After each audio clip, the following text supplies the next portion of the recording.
Good morning, and welcome to the Unitarian Universalist Church of St. Petersburg. Let's begin today's service by singing We Laugh, We Cry.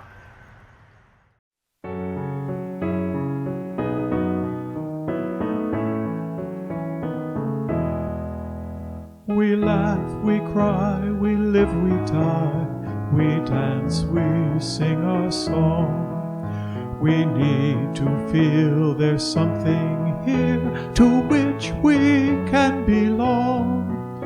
We need to feel the freedom just to have some time alone. But most of all, we need close friends we can call our very own. And we believe in life and in the strength of love, and we have found a need to be together. We have our hearts to give, we have our thoughts to receive, and we believe that sharing is an answer. We seek elusive answers to the questions of this life. We seek to put an end to all the waste of human strife. We search for truth, equality, and blessed peace of mind. And then we come together here to make sense of what we find. And we believe in life and in the strength of love. And we have found a joy being together. And in our search for peace, maybe we'll finally see, even to question truly is an answer.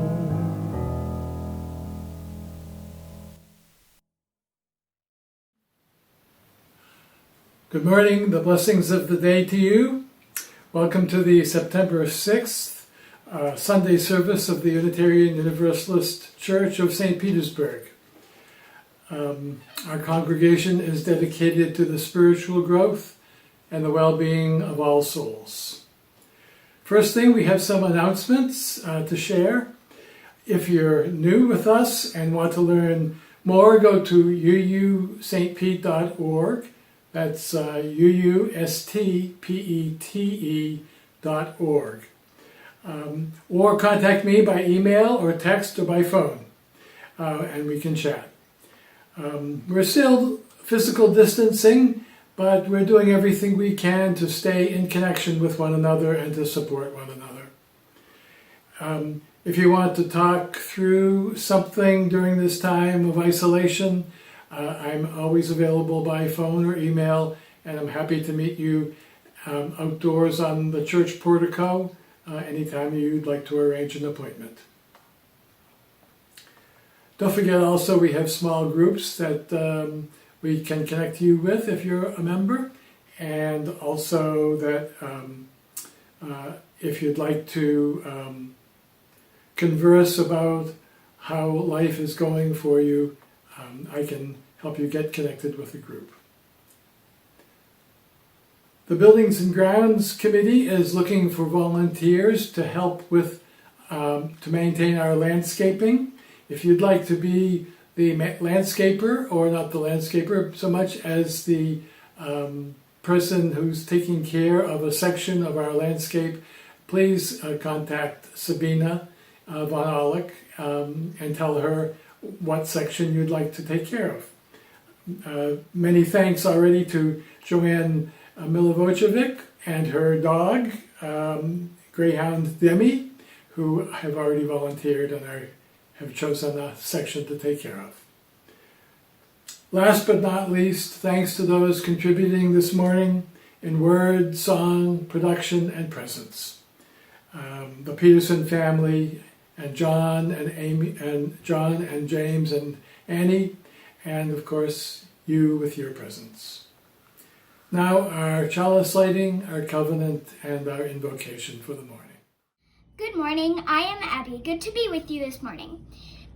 We light our chalice now as a symbol of our shared communion and our search for truth. Join, if you will, in the words of our convenient.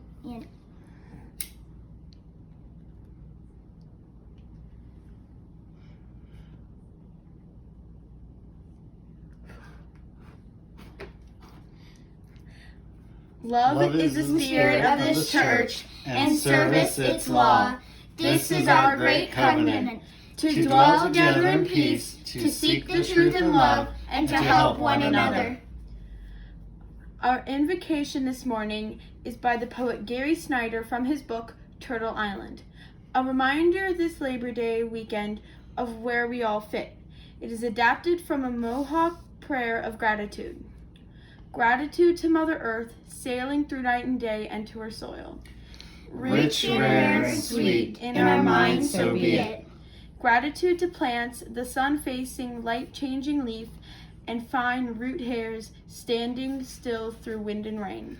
Their dances in flowering spiral ring, in our minds so be it. Gratitude to air, bearing the soaring swift and silent owl at dawn.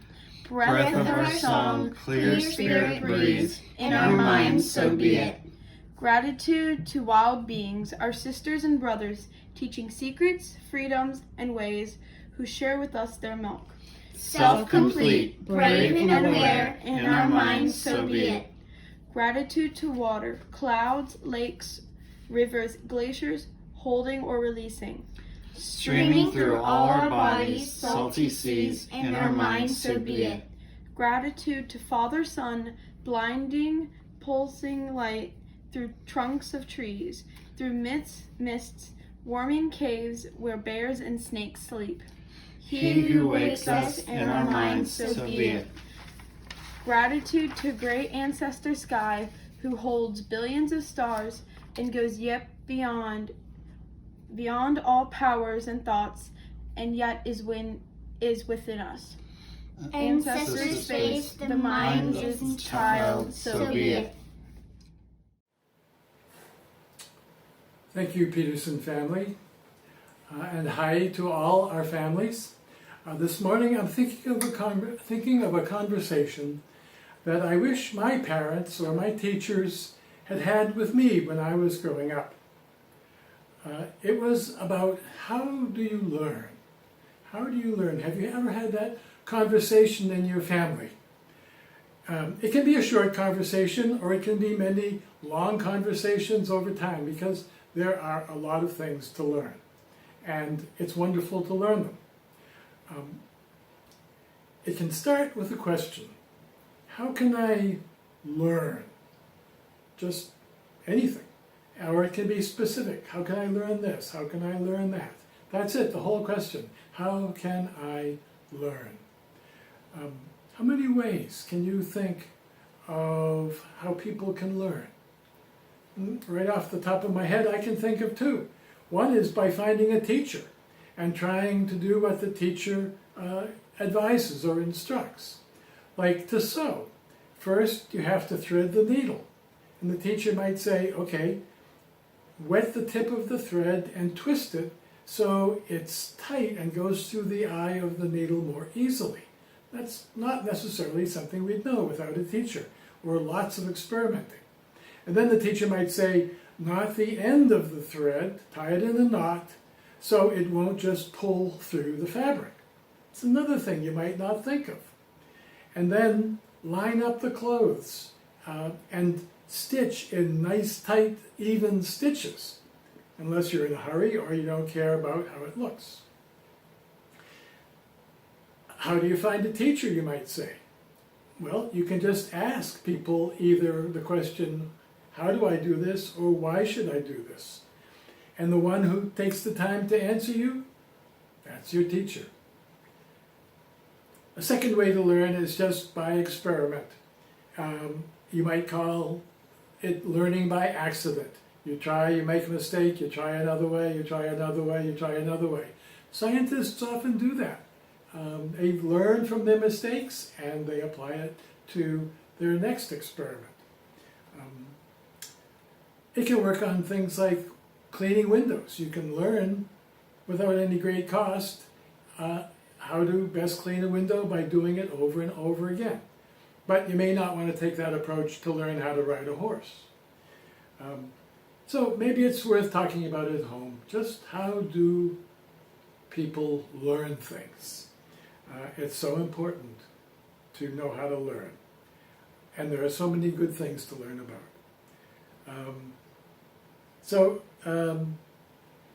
Maybe you'll learn about developing vaccines to stop viruses. Maybe you'll learn how to develop lovable homes that people can afford.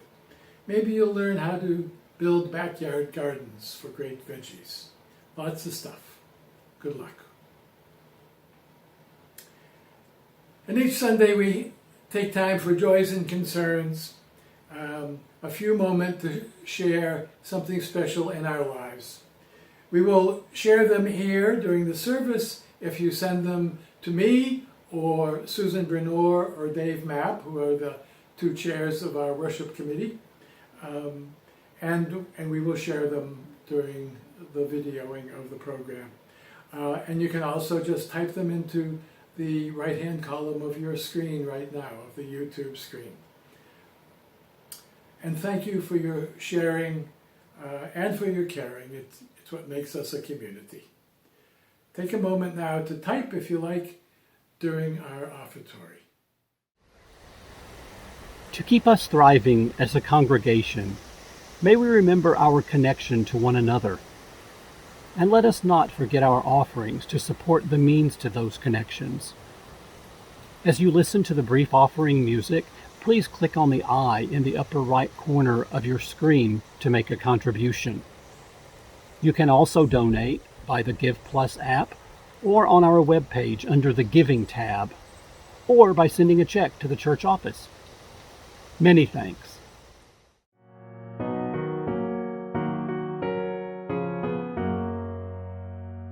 Give thanks for the corn and the wheat that are reaped, for labor well done, and for barns that are heaped, for the sun and the dew, and the sweet honeycomb, for the rose and the song, and the harvest brought home. Give thanks for the mills and the farms of our land, for craft and the strength in the work of our hands, for the beauty our artists and poets have wrought, for the hope and affection our friendships have brought. We have two readings this morning for this Labor Day. The first is from, in a different voice, Psychological Theory and Women's Development, Gilligan writes. Trust grows when babies and mothers establish that they can find each other again after the inevitable moments of losing touch. It is not the goodness of the mother or the relationship per se that is the basis for trust. It is the ability of the mother and baby together to repair the breaks in their relationship that builds a safe house for love. The truth in the woman's voice of an ethic of care is the tie between relationship and responsibility. The substance of a woman's moral concern, sensitivity to the needs of others, and the assumption of responsibility for taking care. Lead women to attend to voices other than their own, and to include in their judgment other points of view. While the modern male ethic of justice proceeds from the premise of equality, that everyone should be treated the same, the traditional female ethic of care rests on the premise of nonviolence, that no one should be hurt. Our second reading is the preamble, the vision and mission statement which the Constitution of the United States of America is to serve. We, the people of the United States, do ordain and establish our Constitution in order to form a more perfect union, establish justice, ensure domestic tranquility, provide for the common defense, promote the general welfare, and secure the blessings of liberty to ourselves and our posterity. So this morning's sermon. First, what's the difference between a Universalist and a Unitarian? In the mid-1800s, the renowned minister Thomas Starr King, having served both Unitarian and Universalist congregations, answered, "Universalists think God is too good to damn them, and Unitarians think they are too good to damn. Which side of belief are you on? The inherent goodness of the source of being, or the inherent goodness of human beings? What is human goodness? Human worth? Where does it come from? Is it a gift invested by some other, or is it innate in us? Throughout human existence, people have pondered who and what we are, what worth and meaning we have, and to whom and why. I love that tools are humankind's oldest artifacts, suggesting that from the dawn of sapience, humans were beings who intended to make a difference. I love the 30,000-year-old goddess of Willendorf, suggesting we are earth and generativity and bounty. I love the 17,000-year-old cave paintings of Lascaux, filled with great animals and little hunting humans, suggesting we are a courageous, reverent part of life. I love the 2,500-year-old riddle of the Sphinx that Oedipus agreed to try to answer at the risk of his life. What moves on 4 legs in the morning, 2 legs at noon, and 3 legs in the evening? Well, a baby in the morning of life moves in earthy, grounded dependence on all 4 limbs. An adult moves in horizon-searching independence on 2 limbs. An elder in the evening of life walks in humbled, wise interdependence on 2 limbs and a cane. So the answer to the Sphinx is a human being. That is the course of life. Somewhere in the Oedipus legend, we seek the answer of what is fated by irresistible powers and what is open to human understanding and will and care. We can say that human worth is inherent. In all living things, even before self-awareness, we can see the survival instinct. Life strives to stay alive, even when it has no awareness of death. Life values itself. And often seeing suffering in others, it too feels suffering and resists and grieves any loss. Even without the evidence of the survival instinct, we could affirm inherent worth by pointing to the source of being itself, its awesomely creative activity. Even now, the call is out that we must ensure its continuance here on earth. But if life is not invested in, it will not thrive, and human worth will wither and disappear.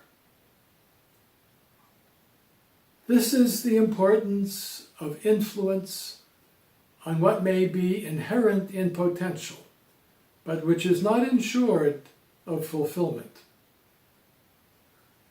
Our modern science-based models of psychosocial and spiritual development explore these same questions What is the worth and meaning of human life? How is worth established?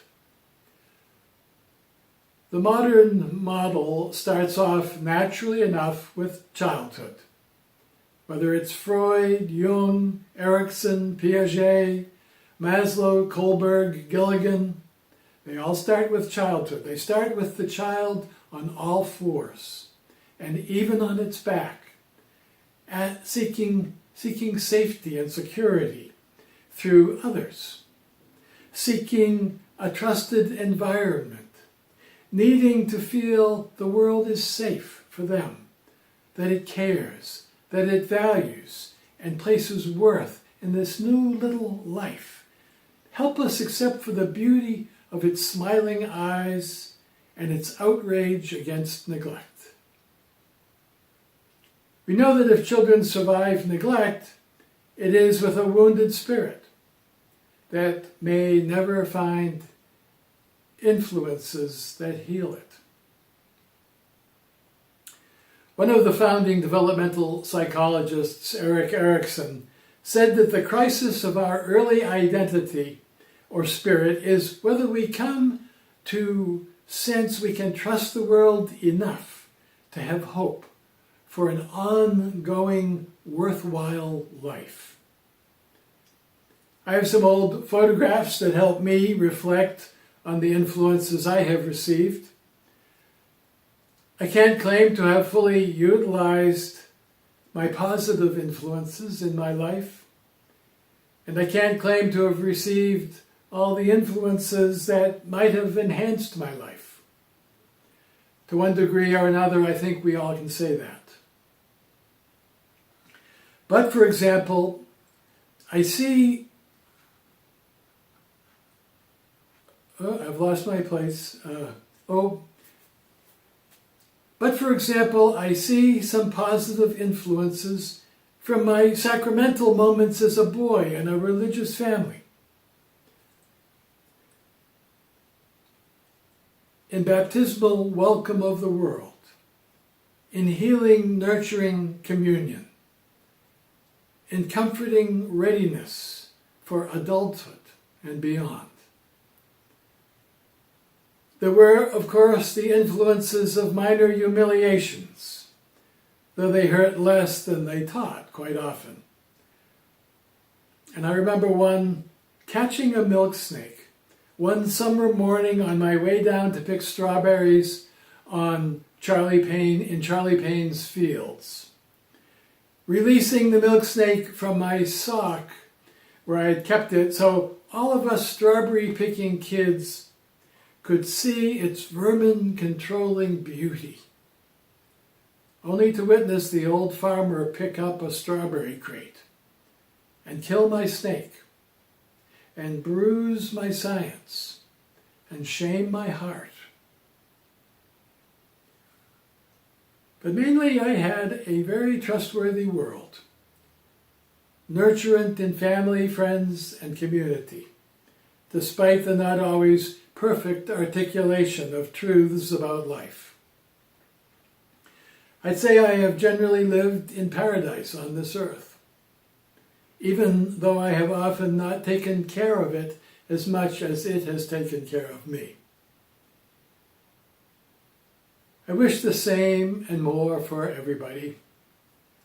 I have been influenced by the great injustices of our day, but immunized by education and opportunity. My work there has only enriched my life. For too many others, the influences of our attitudes and institutions have been debilitating. What if the influences of the institutions of your world were all against you? What would happen then to trust, to hope, to inherit worth? They would die. We should not let that happen to ourselves or anyone else. Everyone has the potential to contribute and to bless. Today, I think Unitarian Universalists do not believe that God is too good to damn people because we've seen torment on earth without ever a warranted purpose. And I think that today's Unitarian Universalists do not believe humans are too good to be preserved from hell, because we know good people live there, here, now. And we know good people have created hell on earth for some other people. What I think our tradition now encourages us to affirm and promote is that we humans have a great store of potentials for making life safe, good, and fulfilling. And that fulfillment is our worth. That potential to be fulfilled is our worth. And that we have access to an endless source of energy to empower the fulfilling of those potentials, which would be our worth in full development. So, may you spend a little time this week reflecting on your potentials and how others have influenced your development, their development, your potential's development. For gratitude's sake, you might do it, or for liberation, for healing, and for growth. Let me close with words of blessing from Mohandas Gandhi.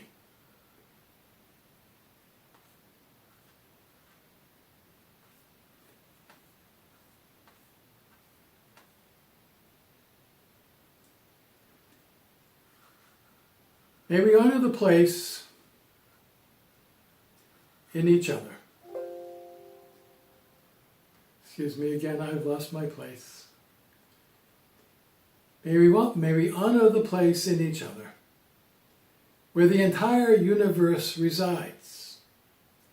A place of light, of love, of truth, of peace, of wisdom. May we honor the place in each other where, when you are in that place and I am in that place, there is only one of us. Namaste.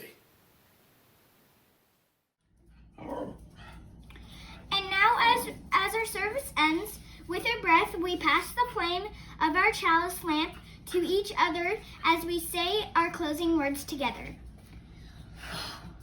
We extinguish this flame, but not the light of truth, the warmth of love, or the fire of courage. These we carry in our hearts and out into the world.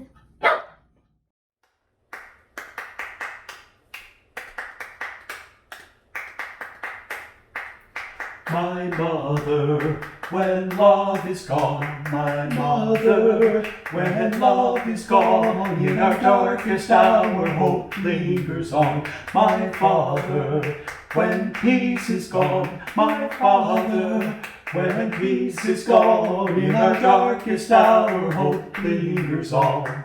I will not hate, and I will not fear in our darkest hour.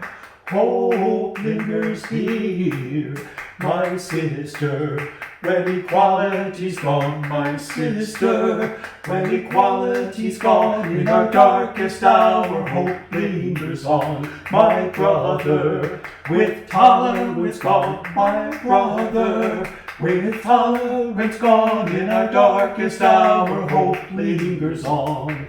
I will not hate, and I will not fear in our darkest hour. Hope lingers here, my love, when honor is gone, my love, when honor is gone, in our darkest hour hope lingers on. My country, when justice is gone, my country, when justice is gone, in our darkest hour hope lingers on. I will not hate, and I will not fear in our darkest hour. Oh, hope lingers here. No, I will not hate, and I will not fear in our darkest hour. Hope lingers here in our darkest hour. Hope lingers here. Spirit of light, come unto me. Sing in my heart all the stirrings of compassion. Blow in the wind, rise in the sea, move in the hand, giving life